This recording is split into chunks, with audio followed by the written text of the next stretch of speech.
Allah, don't let me stray. Please guide my way onto the path of my deen. Allah, subhanahu wa ta'ala. Allah, I'm calling your name. Oh, Allah.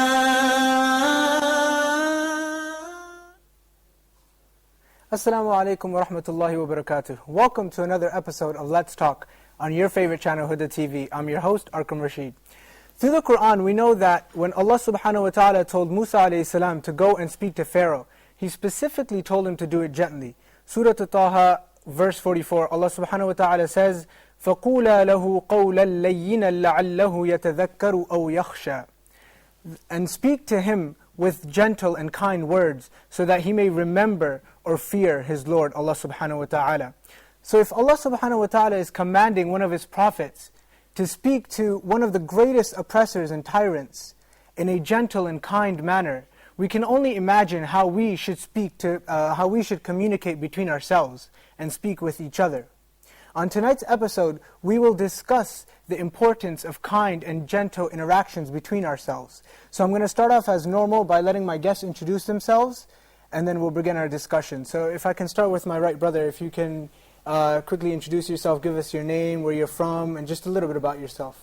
Go ahead. Assalamu alaikum. Wa alaikum salam wa rahmatullah. My name is Santiago. Santiago, okay. Abdullah Santiago. I'm from Colombia. Colombia, Yeah. Wow, South America. Yeah. Yeah. And what are you doing here in Egypt? I'm studying at Al-Azhar. How do you like Egypt? Very much. So, okay, Colombia, we don't get many people from Colombia. Tell us a little bit about Colombia. I guess probably we're the smallest minority of Muslims in the world. Might be, Wow. you know? Yeah. Wow. And what's the Muslim population like there? Like the masjids and the... You know, take for instance the capital city, you have 10 million people. Mhm. You have praying, practicing Muslims, about 100, say, distributed in Okay, two so it's a masjids. very, very, small Tiny, yeah. amount of people. Wow. And how about so I'm guessing there's probably one masjid or two masjids in the capital? Or? Right. How about outside the capital, like the rest of the country? Is there many Muslims? Or Say not? the country has 15 million people. There are around 3 or 4 throughout the country. Wow. So Each one it's has, really you a know, minority there. Yeah, might be the smallest one, you know. So how are you liking Egypt? I enjoy it very much, especially my studies. I think that is one of the best things you can find here in Egypt. Yeah, you said you're studying in Al-Azhar? Yeah.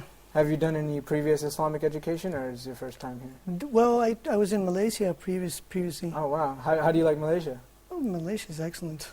Oh, It's okay. really nice. Well, brother, I want to welcome you to the show. I'm Thanks. glad you're here tonight to join us for our discussion. Okay. Welcome to the show. Brother, if you can give us your name, where you're from, and just a little bit about yourself. Go ahead. Assalamu alaikum wa rahmatullah. Wa alaikum My salam. name's Ilyas Townsend. I was born and raised in the UK. My parents are from Jamaica and Cuba. And I'm here at Azhar as well. Okay, mashallah. And I've had you on the show before. Yeah. You were my guest, and we had a lovely conversation the last time. Yeah. Inshallah, we'll do the same. I want to welcome you again to the show. Shukran. Welcome, brother. If I can go to this side, brother, if you can give us your name, where you're from, and just a little bit about yourself. Yes, Assalamu alaikum. My Alaikum name is salam. Ali Omar Al-Ghazali. I'm Egyptian, but I was born and raised in the United Arab Emirates. Mhm. My dad used to work there. Then we moved to Egypt about 12 years ago. Okay, so you have a British accent. So, you studied in the British Council or something? No. Basically, I teach Arabic, Uh-huh. and I've been teaching Arabic for 2.5 years now. And most of my students are from the UK, and I get to, So it's like a speak to them. language exchange Yeah, type of alhamdulillah, program. I teach them Arabic, they teach me And they English. teach you English. Yeah, All right, that's alhamdulillah. really good. Okay, I want to welcome you to the show. Thank you so Welcome much. to the show. Brother, if you can give us your name, where you're from, and just a little bit about yourself. Go ahead. Assalamu alaikum wa rahmatullahi wa barakatuh. Wa alaikum salam. My name is Abdullah Ali. I'm from South Africa, the city Cape Town. Cape Town. Yeah. Okay. And, what are you doing here in Egypt?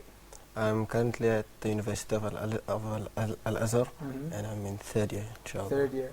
And tell us a little bit about South Africa. How are the Muslims in South Africa? The Muslims are quite united, they're strong, especially in Cape Town and Johannesburg. We have there's the most Muslims in those two cities. Yeah, that's about it. Okay. That's very good. I want to welcome you to the show. Thank you for joining us for tonight's discussion. Now, brothers, if I can start on this side, what usually comes to your mind when you hear gentleness, kindness? I know generally, like personally, when I hear somebody say, you need to be gentle or kind, it always deals with verbal interactions. Is that the same thing, or do you have any other, something else that comes to your mind when you hear gentleness or kindness? Well, I think most anybody, the first thing would come to their mind would be their mother, for instance. The kindness and mercy of your mother. I mean, that is, the connotation of rahmah, is right there. It's essential. Essential. You cannot survive without it. It would make a huge impact on your life if you're not exposed when you're little to your mom's mercy, your rahmah, your parents, etc. So it starts right when you're a kid, absolutely. when you're a child. People would argue it's indispensable for people to have a balanced, sort of psyche, Yeah. Brother Ilyas, what comes to your mind when you hear gentleness or kindness? When I think of the word gentleness, I think of softness. Yeah. I think of, if you just think of like a perfect setting with a nice river, maybe some trees, just like soft settings, a lack of speed, Yeah. Just slow, calm, serenity, just a lack of that fast life. And I just also think of, soft speech. Yeah. Because sometimes when I associate coarseness or harshness, I think of someone shouting, maybe with their voice raised. But when I think of gentleness, it's the exact like opposite. Brother Santiago mentioned, laid back. Yeah, like the mother as well. Yeah. I think that definitely.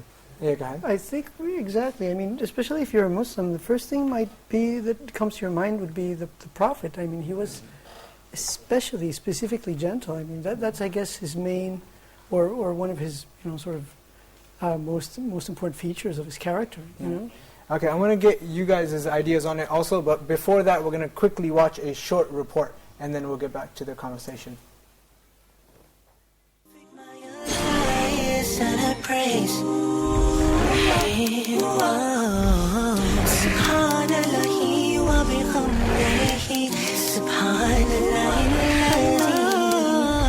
How perfect you are, Allah, subhanahu wa ta'ala.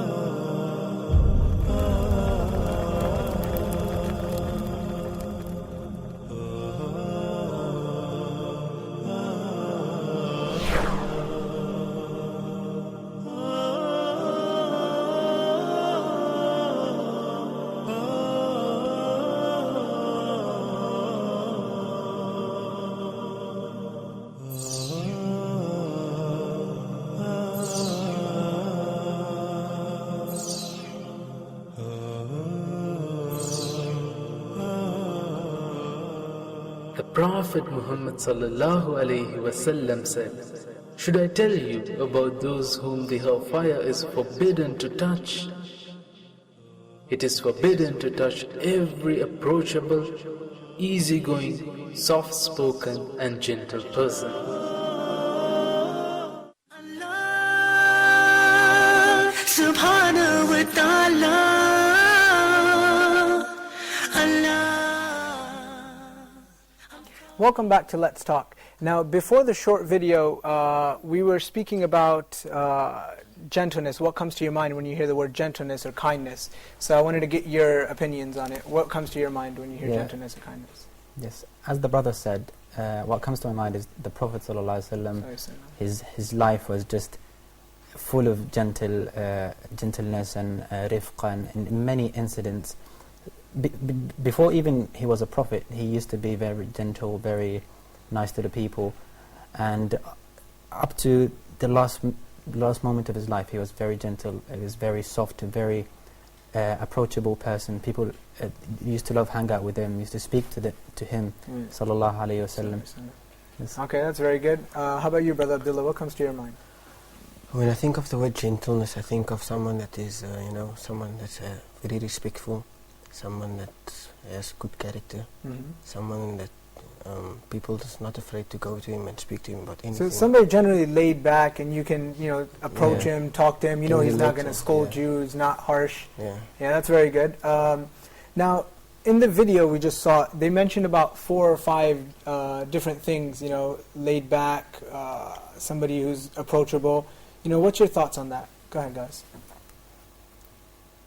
I think that is a fantastic thing that the hadith would say, because it would push people to be like that. It incentivate people to be like that, which is such a characteristic of Islam. I mean, Islam derives from peace, from the word peace, from the concept of peace, right? Yeah. As we've said before, I mean, the Prophet ﷺ, he was the most peaceful, approachable, easygoing person ever. Yeah. It's just sometimes hard, I guess, in certain situations, especially, for instance, certain cities you might live in. Yeah. It's just too hectic, The hectic in the environment. Yeah. Okay, Brother Ilyas, the Prophet ﷺ, we know he was gentle and kind. Did this help him in his da'wah and his preaching of religion? Yeah, 100%. Because as all of the brothers have really outlined for us, that one of the characteristics of the Prophet ﷺ is that he was very approachable. Everyone felt comfortable when going to him, speaking with him, asking him questions. And subhanAllah, if you think about it, he was so gentle. The fact that some of the Arabs at the time, they were coming, grab his clothes, deal with me fairly, and what should I do? And, so but even in those situations where subhanAllah, it was mentioned at one time that his face started to change colour because one of the Bedouins had wrapped his garment around his neck so tightly, and he's in that situation. In that situation, any of us would just explode. Yeah. The gentleness of the Prophet ﷺ, because it makes people more receptible to his message. And just something I want to mention about the go ahead. The report is that it's very important because all of us we're on a path towards Allah. Yeah. So when we read hadith like this, it's haram, or it's forbidden for a fire to touch, a gentle, laid back, respectful person, then that's a characteristic that everyone should try and adopt. Yeah. Sometimes you think about the big deeds, so I'm gonna go Hajj one day, or we leave the small moral, because that's something we can implement in our lives tomorrow. And unfortunately, one thing that I think we will find sometimes is that when people become, practicing or become strong on their iman, they become harsh. Yeah. They become very harsh. They start maybe looking down at people. They make maybe their methods of correcting people pushes people further away from Islam. I noticed that too. They become very unapproachable. You can very say. Unapproachable. Yeah. It's like, I don't want to talk to him. He's the mean sheikh, or he's the, Yeah. What did you guys think? Well, I think specifically rifq, or mercy, or gentleness, and generally akhlaq is one of the best ways to, raise yourself and raise your rank before Allah, and to survive the hellfire, obviously. And it is mentioned in one of the hadith that the Muslim can reach a very high rank, the rank of the fasters and the people who fast a lot, the people who pray qiyam a lot. Yeah. He can reach that rank just by his akhlaq, his manners. And obviously rifq and mercy, gentleness, one of the best manners that you can have. What would you say are religious benefits of rifq, or having being kind and being gentleness? Well, obviously, to the Muslims, especially in the West, who play a very important role in da'wah and drawing others to Islam, closer to Islam. I think this is very essential to them to be approachable, to be nice to non-Muslims, Muslims, not compromising their religions and principles, obviously. And at the same time, the Prophet ﷺ mentioned in many hadith, many virtues of rifq and gentleness. The Prophet ﷺ said, "Inna Allah rafiqun yuhibbu rifqa fil amri kulli." Allah is gentle and He loves gentleness in all matters, unconditionally. He loves gentleness. And also He mentioned that the Prophet ﷺ said that if you put gentleness in any matter, it makes it beautiful. And if you take it out of that matter, it makes it ugly. ما كان الرفق في شيء إلا زانه وما نزع من شيء إلا شانه. Also, there's a hadith about if you have mercy on the people that live on this earth, Allah subhanahu wa ta'ala will have mercy on you, right? Yeah, and what's it called? Would you say, how would you apply gentleness or kindness to somebody that's always harsh to you? Like, we know we're supposed to have mercy on everybody we possibly can. Yeah. Now, if somebody is constantly, very harsh to you, or, you can say some sort of enemy, how do you apply it in that matter? What would you do? Well, I think the ayah that you mentioned earlier will reply to your question about in Surah Taha, that Fir'aun was the worst of people. Yeah. And all scholars agree on that. He's the worst. He used to slaughter babies. Yeah. He's the worst. He claimed to be God himself. But still, despite all that, despite the fact that Allah knows that he's not coming back to him, Allah knows that. Yeah. But he told Musa to teach the ummah of Musa and the ummah of our Prophet to be gentle whenever you speak. That's a very good point. So we can say even Pharaoh, the worst of all tyrants, got his fair share of gentleness and mercy from Allah subhanahu wa ta'ala through his Prophet Musa. Abdullah, what if you had a friend who was constantly harsh, or you knew that you yourself have a fault, like maybe you're not gentle in certain aspects of speech, or you're not gentle with certain manners or behavior? What would be ways that you would try to get rid of this harshness from yourself? I think for starters I would surround myself with salih people, good people, pious people, hoping that their character would rub off on me, and in that way I would, how can I say, because like the ulama and the salihin, they show the khuluq of the Prophet the best, and if the Prophet was the most gentle person, then the next in line after the Prophet would be the ulama. Secondly, maybe having to control your anger, to control your ego and your emotions, not bursting out. Instead of letting your anger or your emotions have a control over you, if you control them. Those are some very good points. Okay, if I can jump to this side, what do you brothers think? If you had an issue with being rude or harsh, or you had a really good friend who had the same issue, that he was harsh or rude and he wasn't gentle or kind in his speech or in his physical behavior, how would you help him? Like, what advice can you give him? Or if it was yourself, what are things that you would personally do to get rid of that harshness? In yourself? Yeah. Well, there's one hadith, I think, which really draws the point home. I mean, is somebody approached the Prophet ﷺ and said, like, I have no mercy in my heart. And he said, put your hand on the head of somebody who's an orphan. Yes? And just imagine the situation, sort of, really, when somebody, what you feel for your children is just overflowing mercy. Yes. Yeah. When somebody's not your child, you can feel the difference right away. Yeah. It's just you feel different. Yeah. So just imagine somebody who's so helpless. Yeah, and they don't have anybody to give them that overflowing mercy to show it to them. So it would just, I guess it'll make you thankful for what you have. Absolutely, it would make your heart softer. Yeah, absolutely. Yeah. Brother Ilyas, what do you think? Yeah, I think in a situation like this, when I maybe thought I'm harsh, or I think people around me are harsh, you just need to look at the life of the Prophet sallallahu alaihi wasallam. Maybe just question: Am I really following him, or am I just just a speaker, not really someone that's really living that lifestyle? And again, you just look through the life of the Prophet sallallahu alaihi wasallam, and you just find his interaction with people, amazing. Can I comment on that? Yeah, sure. Go ahead, brother. Well, obviously the brothers here said very nice solutions. Surrounding yourself with good people, looking into the Prophet, looking up to the Prophet's character. Yeah. But I just wanted to highlight the point that having a soft heart, or being merciful, all these matters of the heart itself, right? And we all know that the Prophet ﷺ said in the hadith that all hearts are in between two fingers of Allah's fingers, and He switches them, He turns the hearts the way He likes. So I think one of the important ways that we can attain a soft heart is that we we fix our relationship with Allah. We ask Allah to have a soft heart, because at the end of the day, He holds the heart. My heart is in Allah's hand. Yeah. He can change it. He can make it soft. He can make it hard. It's His choice.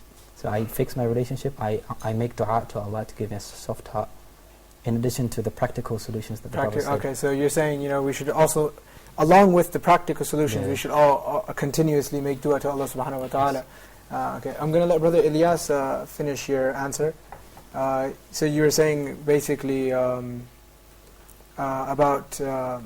we said looking at the life of the Prophet, yeah, so I said, and making sure that our actions is in accordance to the way he acted. And just coming back to Brother Ali's point, I think that's very important, because sometimes when we speak about following the sunnah of the Prophet, we just sometimes look at actions. The Prophet prayed this way, so I have to pray this way, but we don't actually look at his character and the way he treated, heart, following or having those aspects of iman that's ingrained internally. So the Prophet had so much tawakkul, or so much reliance in Allah. Do we have that like the Prophet ﷺ had it? Yeah. The Prophet obviously feared Allah more than anyone. Do we fear Allah the way the Prophet ﷺ would fear Allah subhanahu wa ta'ala? So I think we need to look at those aspects of following the sunnah, but in terms of cleansing the heart and being righteous Muslims. I think another thing we can do, like for example, before, if you notice that you're rude to somebody, or generally you're rude, maybe you work a front desk, or something where you have to constantly deal with people, and you notice yourself being rude, I think like you can also think before you actually be rude to that person, that whatever injustice you do to him, you will be accounted for it on the Day of Judgment. It's not gonna. You can't just start screaming at him and think that once he walks away it's over. It doesn't end there. It will be accounted for on the Day of Judgment. To the point where a person's going to come on the Day of Judgment with mountains of salah and zakah, but because of his harshness and bad manners towards people, everyone's going to come on the Day of Judgment and say, take until he's got no more good deeds. Then they're going to start giving their bad deeds giving them the bad deeds to him. So it's a good reminder for all of us. Yeah, that's very good. Okay, brothers, can you give me some examples of when the Prophet ﷺ was, when he showed kindness? Well, the Prophet ﷺ, his entire seerah, his entire life was full of kindness. As I said before, Islam is a very approachable man, trustworthy, truthful, and he was known to be a Sadiq al-Amin. That was before Islam. And we know that he received the message like after the age of 40, I think. So 40 years he built a good relationship with the people. He was ready now to reveal to them that he is a prophet. And even when he received the message, and Allah ordered him to start conveying the message, he didn't he started first with his wife, and then the closest people to him, his household, and then he gathered the people of Quraysh and told them that if I told you that there is an army coming this way, would you believe me?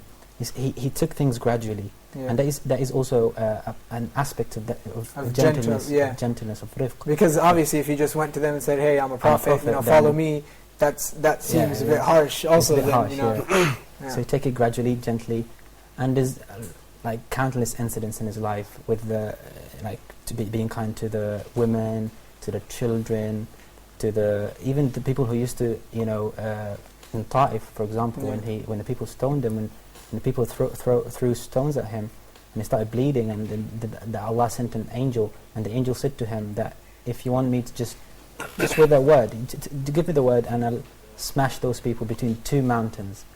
But the Prophet ﷺ replied, and a very nice reply, he said, but those people maybe one day one of them will become a Muslim. SubhanAllah.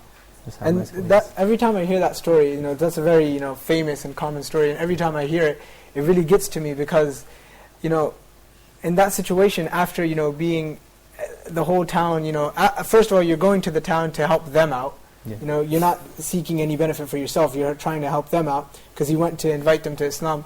And then after that, they stone him, they throw things at him, they curse him, they send little kids, on the streets to throw things at him. Now, if you put yourself in that situation, if that was me, if I went to a town to, give something to people and then they start checking me out, throw me, and somebody came and I could harm them in any way, I'd, start throwing it back. Yeah, as quick as possible, if I had the opportunity, quick as possible. But the Prophet ﷺ in that situation, you can only imagine when the angel came to him and said, should he move the two mountains and, crush the whole city in between? And he said, no, maybe, one of their future generations, somebody of their offspring might accept Islam, and this struggle that he went through would be worth it. And, what I want to say is that one of the descendants from Ta'if, Muhammad al-Ta'ifi, he's the one that went to the Indian and Pakistan region and conquered it and opened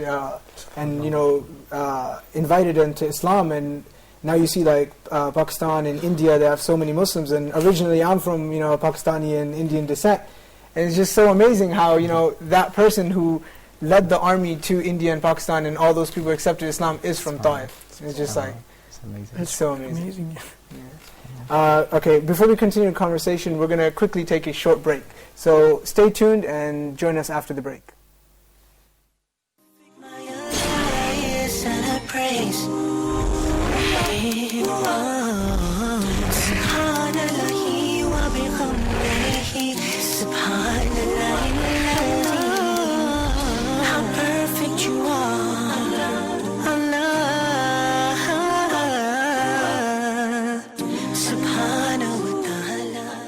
Do you know what Islam is?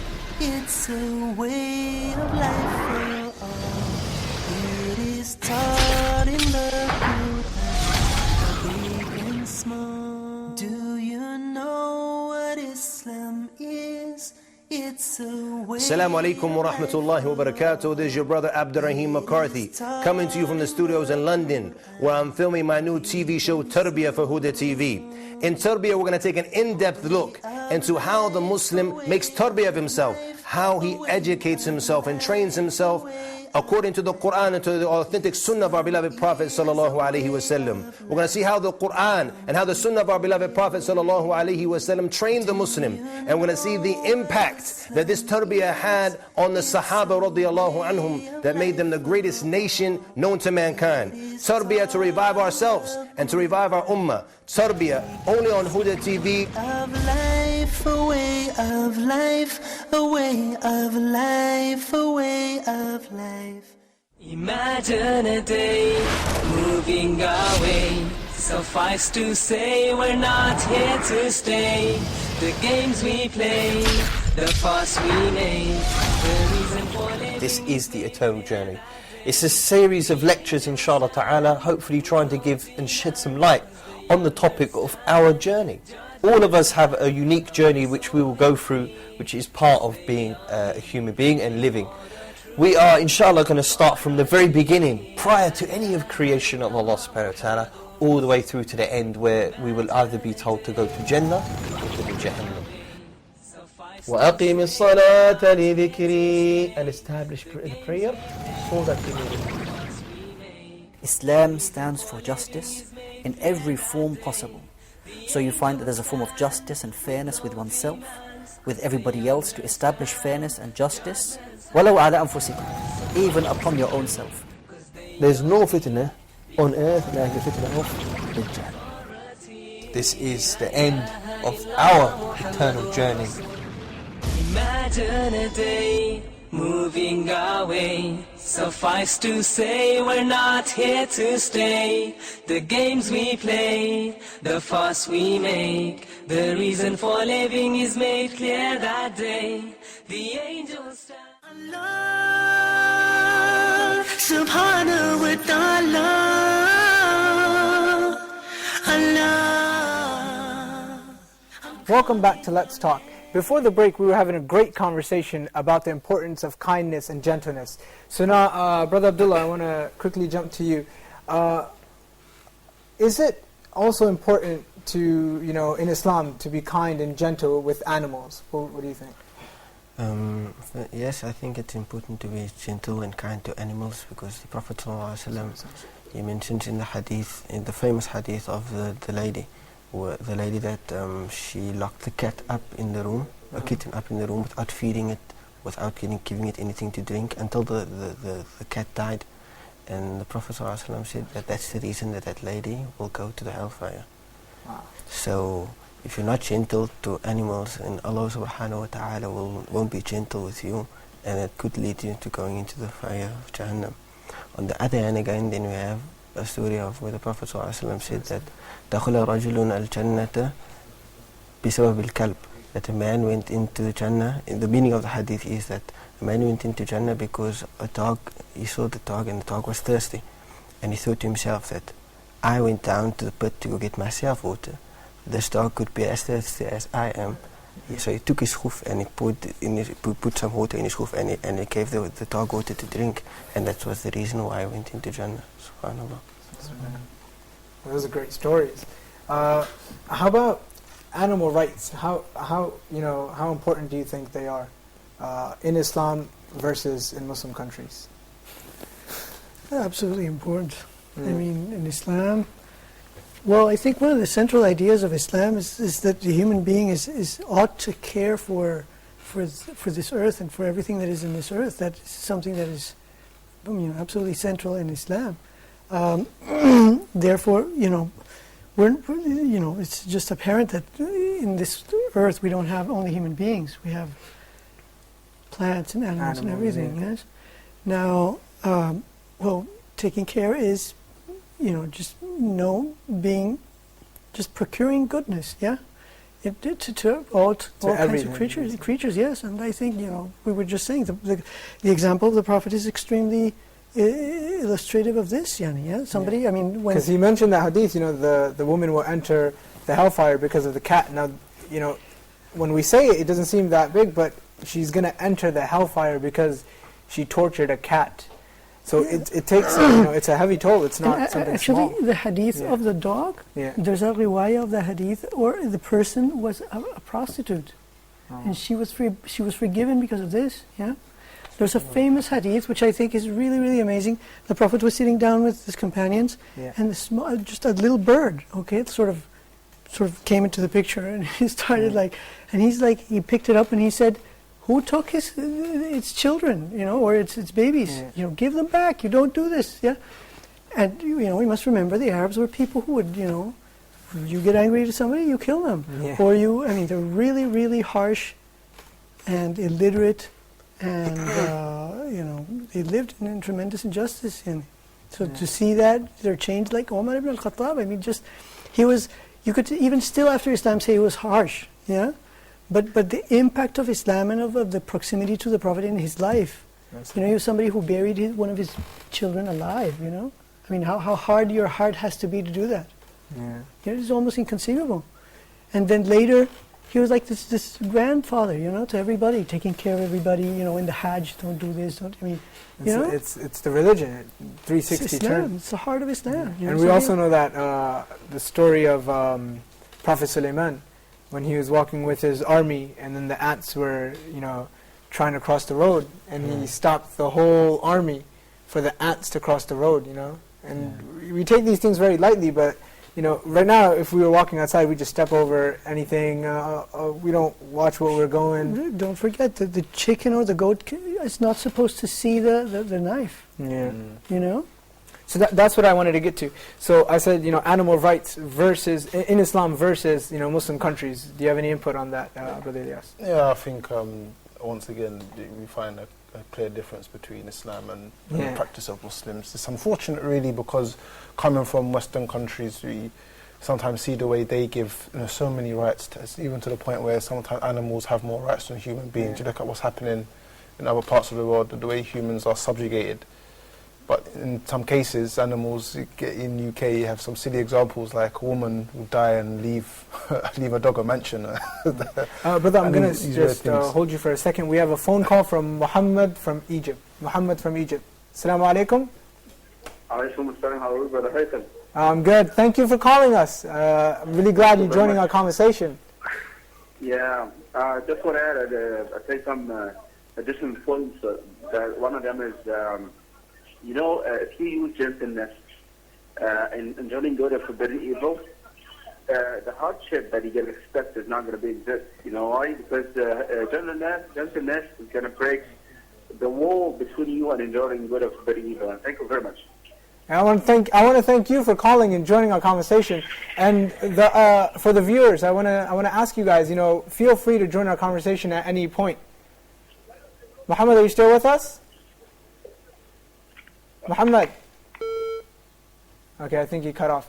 Okay, so Brother Ilyas, as you were saying, go ahead. Yeah, I think unfortunately the way in Muslim countries we treat animals is quite bad. Sometimes you see horses on the street or donkeys and they've just got so many, heavy things on their back and these kind of things. Very unfortunate. It's very unfortunate. When you see it, you just feel you feel bad for them. You feel very, very bad. And these are things that are supposed to be asked about. Actually, I mean, one of the ulama from the past, his name escapes me, but when he was on his deathbed, he says that this animal, pointing to his camel, will testify on the Yawm al-Qiyamah, I never hit it, and I never put so much weight on his back so that I oppressed him. This animal will only testify that I've been good to it. And the name escapes me, but when I remember reading that, I'm thinking, SubhanAllah, if we were just to, do these things, and coming back to the Prophet ﷺ, famous hadith in which the Sahaba, they found like an ant nest and they burned it. And the Prophet ﷺ, he reprimanded them for doing that. So only Allah punishes with fire. With fire. So again, we just look at these examples and we need to just, align ourselves with the actions and the manners of the Prophet. Sallallahu Alaihi Wasallam. But with regards to animal rights, again, you look in sometimes Western countries and they have whole institutions, dedicated to looking after dogs and animal rights. And in the UK we have RSPCA, where all like no kind of homeless animals or But unfortunately, in the Muslim countries, they're not really taking those things seriously, even though our religion it's part of the religion. It's actually a very important aspect of the religion. I want to get you guys' thoughts on that. What do you guys think? Yes, I just wanted to add another story, a very beautiful one. That the Prophet ﷺ, once he saw a camel. Yeah. And when he looked at the camel and the camel looked at him, sallallahu alayhi wasallam, the camel started tearing up. Wow. The camel started tearing up. The Prophet ﷺ walked up to the camel and he wiped out his tears. And then somehow the Prophet ﷺ understood his feelings. And then he called the Sahaba, where is the owner of the camel? Where is he? And then there was a boy from Al-Ansar, I think. The boy came, and then the Prophet ﷺ told him that this camel just complained to me that you don't feed him properly and you tire him out. That you tire the camel out. You give him too much heavy weight on his back sometimes. So this is how merciful the Prophet ﷺ is.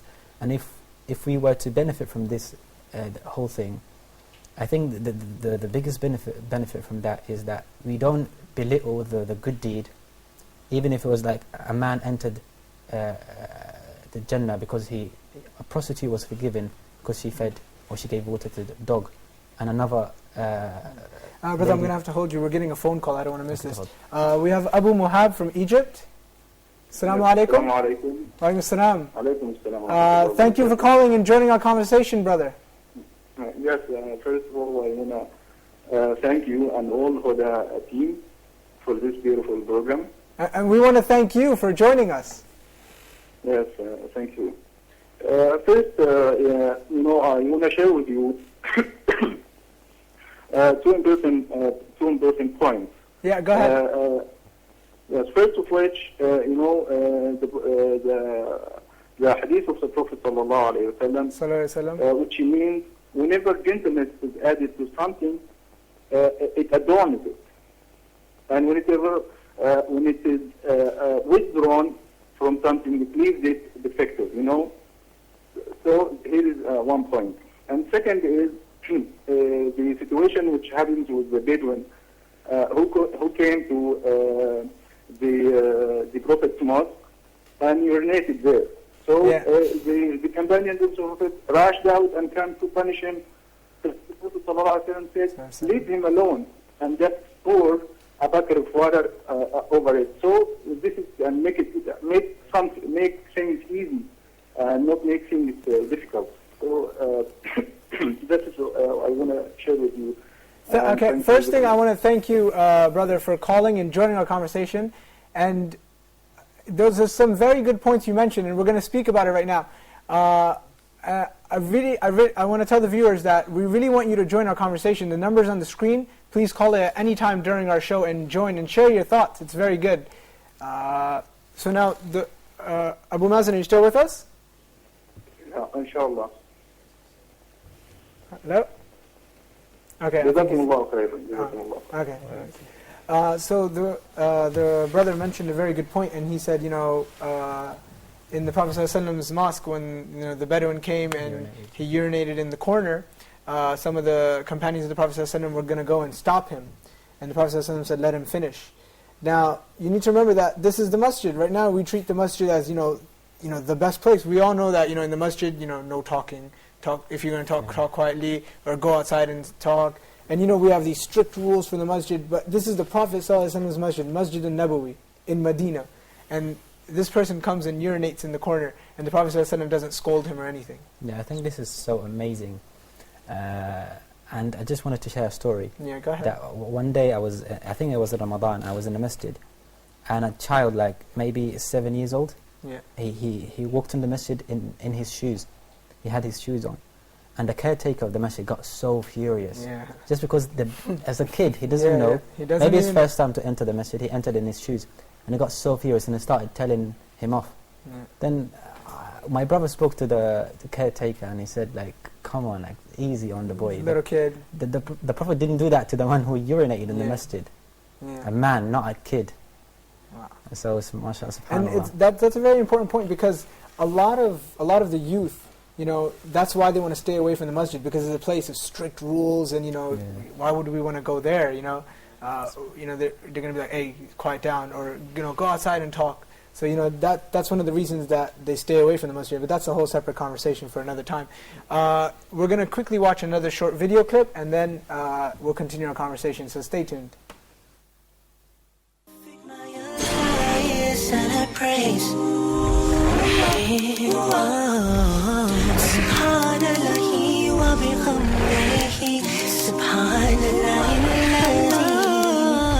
How perfect you are, Allah,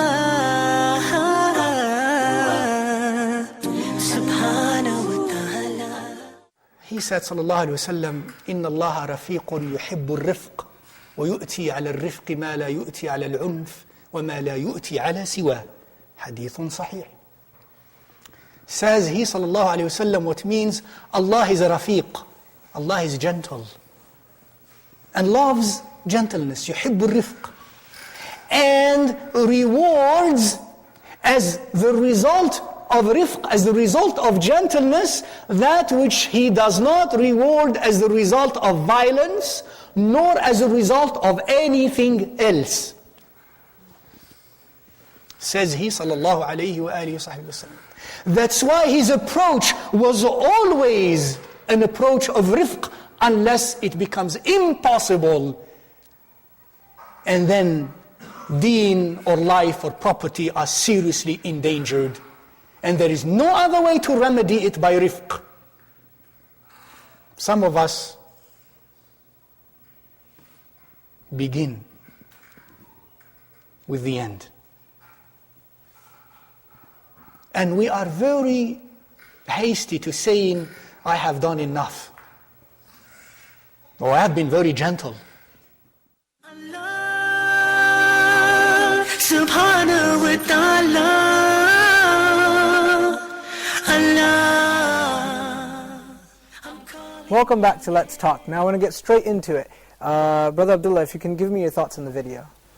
Basically what I can take of that video is that the hadith that the Shaykh quoted was إِنَّ اللَّهَ رَفِيقٌ يُحِبُّ الرِّفْقِ, that Allah is gentle and Allah loves gentleness. And if Allah subhanahu wa ta'ala loves gentleness, Allah subhanahu wa ta'ala loves the person that is being gentle. And there's another hadith where the Prophet said that anybody that Allah subhanahu wa ta'ala loves, he won't go to the hellfire. So just in Allah subhanahu wa ta'ala loving you and you being rafiq, at the same time you being gentle, hellfire will be forbidden on you. So that's a good point there. Yeah, that's very good, because just the fact that Allah subhanahu wa ta'ala loves that characteristic, you know, we should try our best to achieve it, because it's something that's loved by God. Go ahead, brother, if you can share some of your thoughts. Yeah, I think that's a very good point. It's enough of a reason for us to try to have this amazing quality, this amazing character. It's enough of a reason for us that Allah is Rafiq. And the Prophet ﷺ was the most Rafiq of people, and he's the best of examples. And again, his life was full of rifq with all, like with everyone basically. Yes. Very good. If I can go over here, brothers, what did you guys get from the video? I think the brother touches on again, you know, one of the central ideas of Islam. Somebody who has Allah in their life would be an expression of rifq, you know. And actually, I'm quite happy, because somewhat a little bit beside the point, my daughter's name is Rifqa. You know? So you picked the right name. Absolutely, she's so gentle, you know. Go ahead, brother Ilyas. What do you think? Watching the video, what came into my mind was just the Battle of Uhud, in which, you know, 3,000 of the non-Muslims go to fight the 1,000 Muslims, and 300, you know, hypocrites, they leaving 700, and the Prophet ﷺ placed the archers in a very important strategical place. Then when they saw the Muslims were victorious, they left. Even though their command was like, stay in your place. Until, but when they saw that people were maybe acquiring some booty, etc., they left their position, which led to the Muslims being defeated. And, you know, Hamza, the Prophet ﷺ's uncle, losing his life, and Mus'ab ibn Umair, and some great Sahaba. But in this situation afterwards, you know, Allah says to the Prophet ﷺ, لو كنت فظا خليظ القلب لانفضوا من حولك. That if you had been harsh and severe with them, then everyone would have, you know, fled from you, run away from you. So in that situation where his uncle passed away, and some of his close Sahaba passed away, very close companions passed away, in that situation he was still gentle with the people who, at the end of the day, were the reason for the defeat. So in a situation like that, the Prophet was still gentle, and that always moves me.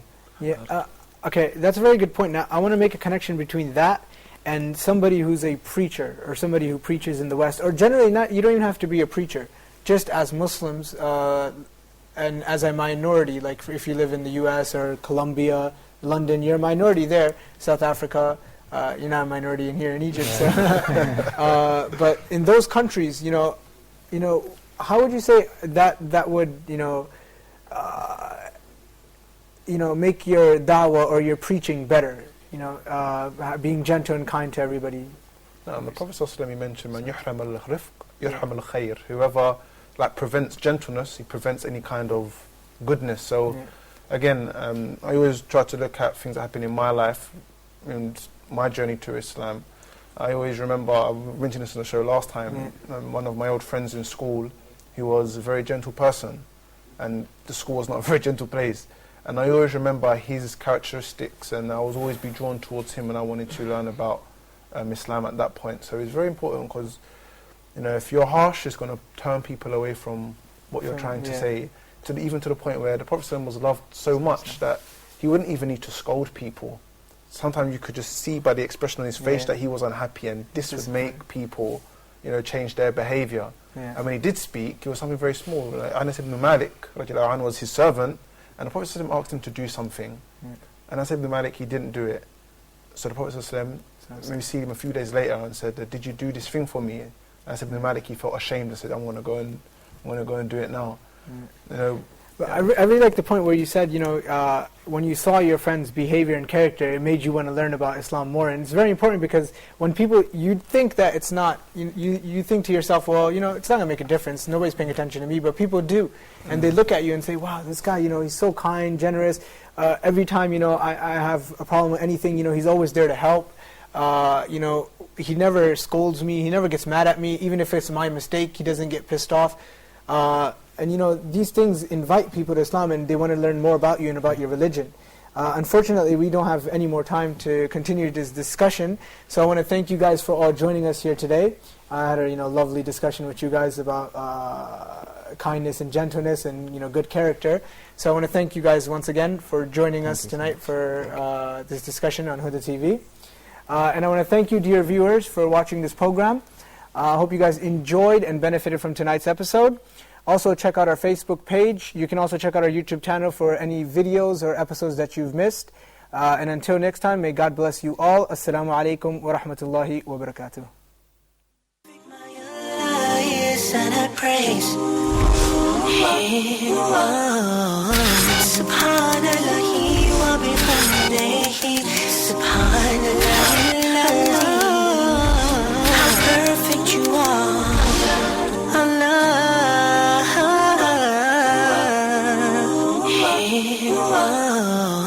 Subhanallah wa bihamdihi Subhanallah, perfect you are, Allah, Subhanahu wa ta'ala, Allah,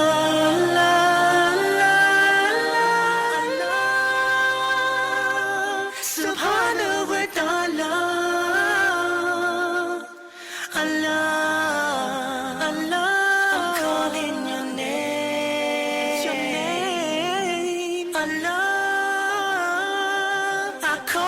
I need you, Allahu Akbar, Allah, your mercy is great.